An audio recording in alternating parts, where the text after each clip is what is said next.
বন্ধুরা welcome back to my channel. আজকে কোনো রেসিপি দিব না, আজকে রিভিউ দিব।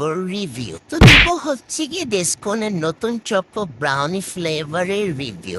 ডিসকনেরও কয়েকদিন পরপর আমার মতো পুরপুরানি উঠে, এই জন্য তারাও লঞ্চ করে নতুন নতুন ফ্লেভারে, আর আমারও খাওয়ার জন্য জিভা আনচান আনচান করে। তো প্রথমে এটার আমি আনবক্সিং করে নিছি, তো কইরা আল্লাহ বিসমিল্লাহ করে ফার্স্ট বাইট নিয়ে আলাইছি। ফার্স্ট বাইট প্রথমটার মতো সেম, কোনো ডিফারেন্স নাই, কিন্তু এটার ভিতরে আবার সাদার ভিতরে একটু গুঁড়া গুঁড়া কি জানি ছিল, ওটা খাইতে একটু মজাই ছিল। মানে প্রথমের দিকটা মাশাল্লাহ খুবই মজা। ডিসকনের বৃত্তে ঢুকা যাক। তো বৃত্তে আমি ঢুকানোর লেগে আমি আবার আনবক্সিং শুরু করছি। বৃত্তে ঢুকার লগে লগে দেখি কি জানি একটা বাইরে হইতেছিল, তাহলে আমি আমার আঙ্গুল দিয়ে আবার এটা ভালো করে গুটে নিচ্ছি। তোমরা আবার কি নেও না। তা আমি আরেকটু ঘুরাইছি, দেখি ও মা বাইরে হইতেছে, কি জানি বাইরে হইতেছে। এটা নাকি হচ্ছে ক্যারামেল।